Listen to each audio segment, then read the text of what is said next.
Hello guys, আমার YouTube চ্যানেলে তোমাদের সবাইকে স্বাগত জানাই। আজ আমি চিকেন করব। চিকেনটা ধুয়ে পরিষ্কার করে রেখেছি। এর মধ্যে সর্ষের তেল দিয়েছি, হলুদ দিয়েছি, লবণ দিয়েছি। এবার এইদিকে দেখো মশলা করে রেখেছি। মিক্সিতে মশলা করেছি। এর মধ্যে আছে ধনে, জিরে, তারপরে আছে কাঁচা লঙ্কা, লাল লাল যে কাঁচা লঙ্কাগুলো সেগুলো আছে, পেঁয়াজ আছে, আদা রসুন আছে, আর টমেটো আছে একটা। এগুলো পেস্ট করে দিয়েছি। এগুলো আমি ম্যারিনেট করে নেব। অনেকটা মশলা লাগছে, কিন্তু টমেটো পেঁয়াজ এইগুলো মিক্স করেছি বলে তাই জন্য অনেকটা মশলা লাগছে। এগুলো আমি হাত দিয়ে এখন ম্যারিনেট করে নেব। সর্ষের তেলও দেয়া আছে, সব কিছুই দেওয়া আছে মোটামুটি।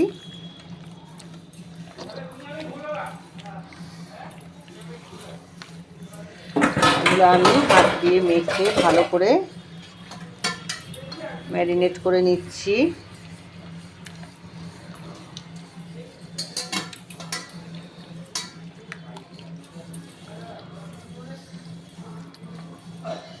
একটু বাটিটা ধুয়ে জল দিয়েছিলাম, ওই জন্য একটু মশলার ভেতরে একটু বেশি জল জলে ভাব আছে।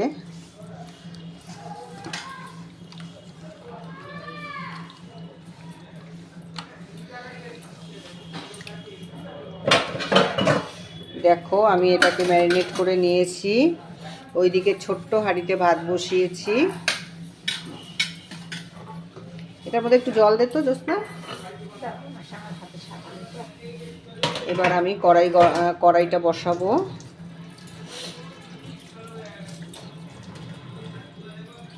আমার সময় হয় না, তা না হলে ম্যারিনেট করে খানিকক্ষণ রাখতে হয়, কিন্তু আমার সেই সময় হয় না।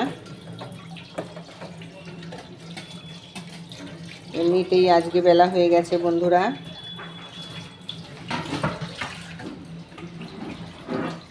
আমার ভিডিওতে আবার কমেন্ট করছো তোমরা, ভীষণ ভালো লাগছে। আমি ভীষণ খুশি।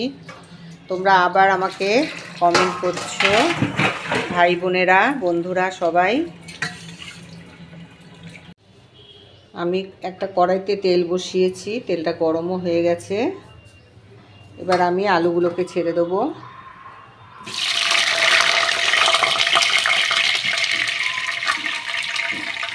বেশি না, ছোট ছোট 3টে আলু দিয়েছি।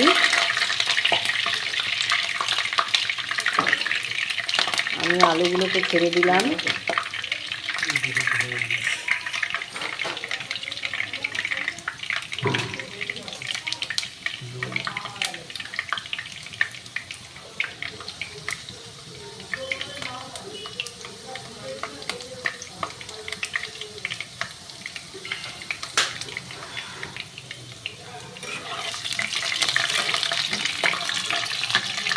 আলুগুলোকে একটু লাল করে ভেজে নেব।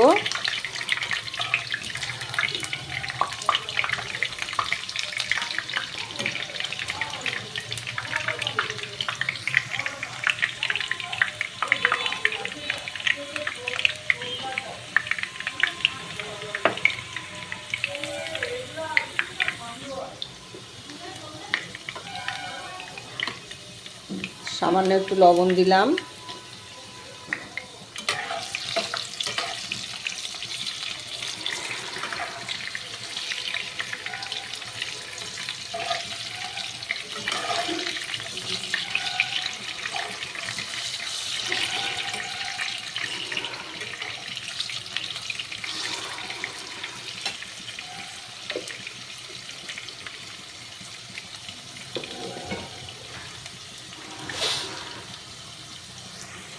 আলুগুলো ভাজা হয়ে গেছে, দেখো লাল করে ভাজা হয়ে গেছে আলুগুলো।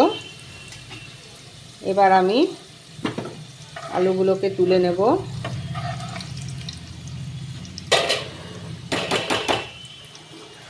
হাতা দিয়ে তুলে নিই।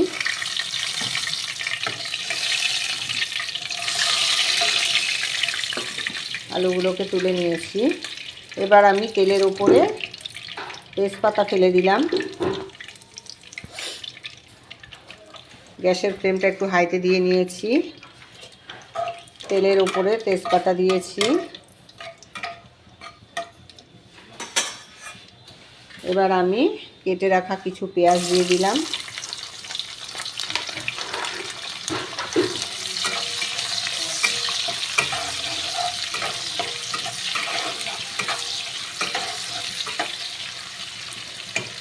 পেঁয়াজগুলো একটু ভাজা হবে, ব্রাউন কালার হবে।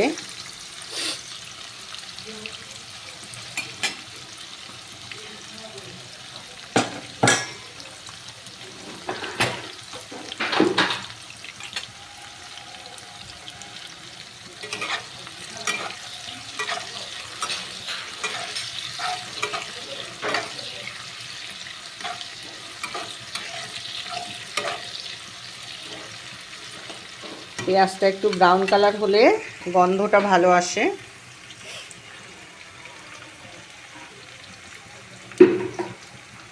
ম্যারিনেট করে রাখা মুরগির মাংস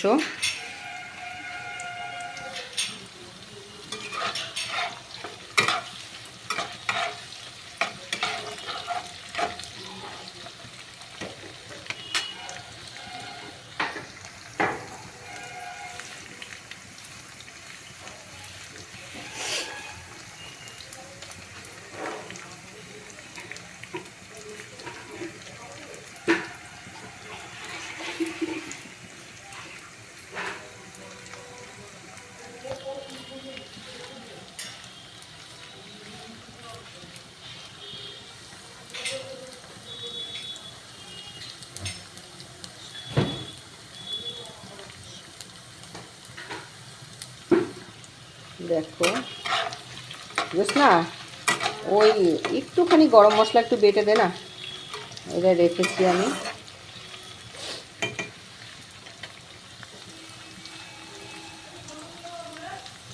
চোখে আমার তৃষ্ণা, ও গো তৃষ্ণা আমার বক্ষ জুড়ে, চোখে আমার তৃষ্ণা। আমি বৃষ্টি বিহীন বৈশাখী দিন, সন্ত্রাসীটা যায় যায় যে, চোখে আমার তৃষ্ণা। বন্ধুরা, একটু গান শোনালাম, 2 লাইন একটু গান শোনালাম। এবার আমি ম্যারিনেট করা মাংসটাকে দিয়ে দেব। এটা একটা হাতার সাহায্যে আমি এটাকে দিয়ে দিচ্ছি।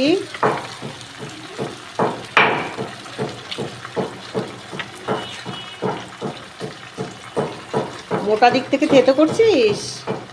ওই দিক থেকে আমি রাত্রিবেলা গরুঞ্চ থেতো করেছিলাম, তেতো হবে ওই দিকটা।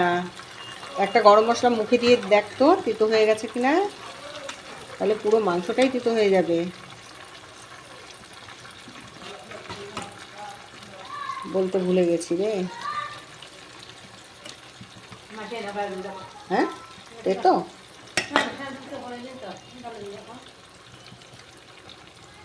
হ্যাঁ ঠিক আছে, নে। এলাচটা কম হয়ে যাবে, কি করব বল। আমি নিজে বাজারে যেতে পারলে ভালো হয়, তোর মেশোর দ্বারা ওসব হয় না। বন্ধুরা, দিয়ে দিয়েছি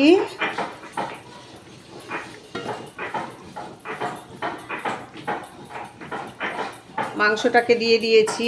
এবার এটা রান্না করে নিতে হবে খানিকক্ষণ ঢেকে ঢেকে।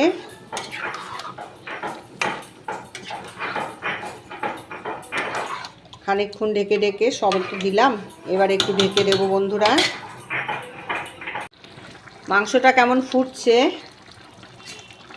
দেখেছো? কেমন মাংসটা ফুটছে, কত জল বেরিয়েছে মাংসর থেকে, দেখেছো তো? এমনি মুরগির মাংস থেকে জল বেরোয়, তারপরে হচ্ছে আমি আবার একটুখানি মশলার ভেতরে যে জল হয় সেই জলটা আবার দিয়েছি। আজকে আর মাংসে কোনো জলই লাগবে না, এই জলটাতেই সব কিছু সিদ্ধ হয়ে একদম পুরো মাংস হয়ে যাবে।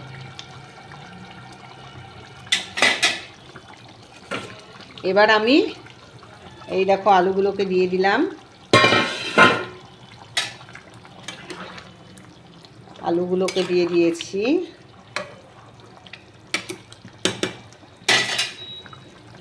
চারটে কাঁচা লঙ্কা দিয়ে দিলাম। আমার কাছে মাংস ভালো লাগে, মাংস খাবো আর একদম শিশাবো, ঝালের শিশাবো, সেরকম মাংস ভালো লাগে। ঝাল না হলে মাংসটা ভালো লাগে না, মিষ্টি মিষ্টি মাংস ভালো লাগে না। আমি আবার ঢেকে দেব, আবার ঢেকে দিচ্ছি, আবার তোমাদের কাছে ফিরে আসবো আমি। বন্ধুরা দেখো মাংসটা হয়ে গেছে। এবার আমি এই যে হাতায় লাগিয়ে নিয়েছি, তোলা যায় না, জমে থাকে। একটু ঘি দিয়ে দিলাম, আর আমি বাটা গরম মশলা দিয়ে দিলাম।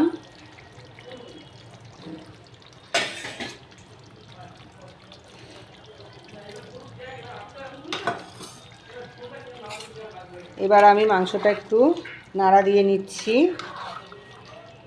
হয়ে গেছে, মাংসটাতে একটু জল দিতে হয়নি, একদম কষা কষা হয়েছে, সব ঠিক আছে বন্ধুরা।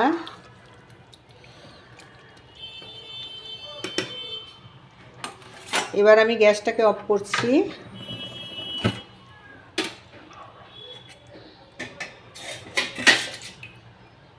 দেখো লুকটা কেমন এসছে। আমি একটা বাটিতে একটু সার্ভ করে দেখাচ্ছি।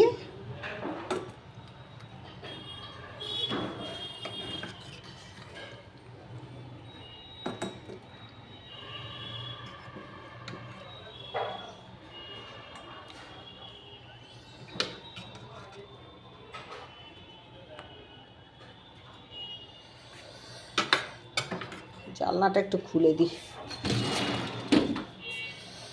কালারটা বোঝা যায় না ভালো। কালারটা কিন্তু খুব সুন্দর এসছে বন্ধুরা, দেখো।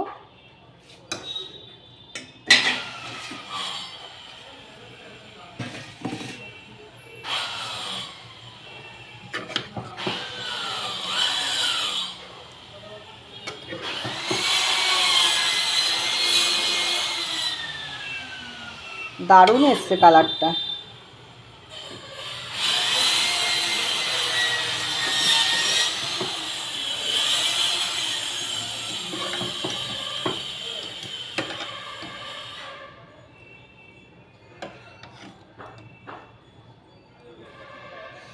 এইটুকু অন্য বাটিতে তুলবো। দেখো কালারটা ঠিক বোঝাতে পারছি না। দেখো বন্ধুরা কালো কত সুন্দর কালার এসছে। একটু অন্ধকার ভাব আছে এই জায়গাটায়, যার জন্য কালারটা বোঝা যাচ্ছে না। দারুণ এসছে। দেখো এদিকে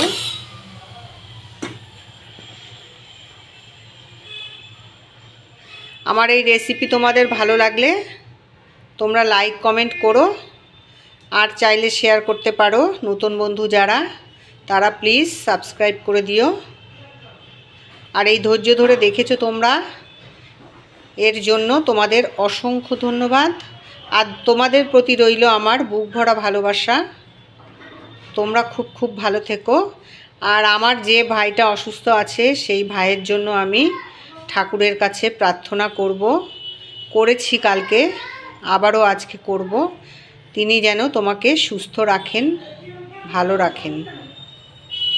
তুমি একদম মন খারাপ করবে না ভাই, তুমি সুস্থ হয়ে যাবে, ভালো হয়ে যাবে, অনেক দিন তুমি বেঁচে থাকবে, তোমার কিচ্ছু হবে না। দেখো তুমি চিন্তা করবে না একদম। ঠিক আছে বন্ধুরা, তোমরা সবাই ভালো থেকো, সুস্থ থেকো, আর প্রাণ খুলে হেসো। রাখছি, টাটা।